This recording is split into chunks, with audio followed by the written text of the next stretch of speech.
Temples to visit for this Mahashivratri in Tirupati వీడియోలో part 2 ఇది.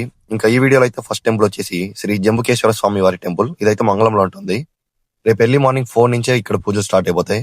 ఇంక ఇక్కడ అన్నదానం కూడా ఏర్పాట్లు చాలా బాగా చేశారు. ఈ టెంపుల్ లొకేషన్ వచ్చేసి లీలామహల్ నుంచి కరకంబాడికి వెళ్లే రోడ్లో మంగళం దగ్గర ఉన్న కేపీఎన్ కి ఆపోజిట్ లోనే ఉంటుంది. ఇంక మన లిస్ట్ లో సెకండ్ టెంపుల్ వచ్చేసి శ్రీ ఈశాన్యేశ్వర స్వామి టెంపుల్. ఇదైతే మంగళంలోని తిరుమల నగర్ లో ఉంటుంది. ఇక్కడైతే భక్తులందరి దగ్గర స్వామివారికి డైరెక్ట్ గా అభిషేకం అయితే చేయిస్తారు. అంతేకాదు ఈ టెంపుల్ లోని విగ్రహాలు గానీ పెయింటింగ్స్ గానీ చాలా బాగుంటాయి. అండ్ ఈ టెంపుల్ ఇంకో స్పెషాలిటీ ఉంది. ఏ టెంపుల్ అయినా నవగ్రహాలు ఉంటుంది, ఇందులో అయితే నవలింగాలు అనేది ఉంటుంది. ఇంకా ఈ టెంపుల్ లొకేషన్ వచ్చేసి కరకంబాడి రోడ్ లోని ASHA convention centre opposite road లో వెళ్ళాలి.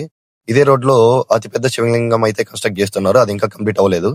ఇంకా ఇదే రోడ్ లో అలా పైకి వచ్చేస్తే హనుమాన్ టెంపుల్ ఉంటుంది. అక్కడ రైట్ తీసుకొని అలా కాస్త ముందరికి వెళ్తే లెఫ్ట్ సైడ్ ఒక ఆర్చ్ వస్తుంది. ఈ ఆర్చ్ లో పైకి వెళ్ళిపోయామంటే ఈ టెంపుల్ ఉంటుంది. ఇంకా మన లిస్ట్ లో నెక్స్ట్ టెంపుల్ వచ్చేసి శ్రీ అమరలింగేశ్వర స్వామి కోన. ఇక్కడికి వెళ్ళాలంటే కాస్త అడ్వెంచర్ చేయాలి, ఎందుకంటే ఈ టెంపుల్ అనేది కొండ పైన ఉంటుంది. ఇంకా ఈ టెంపుల్ లొకేషన్ వచ్చేసి మంగళం బీటీఆర్ కాలనీ 6th లైన్ లోని సి సెక్షన్ లాస్ట్ కి వెళ్ళిపోతే ఇలా ఉంటుంది. ఇక్కడ నుంచి ఇంతకుముందు రోడ్డు కూడా ఉండేది కాదు, ఈ మధ్యలో రెడీ చేశారు.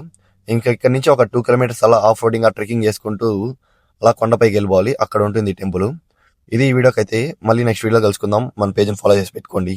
బాయ్.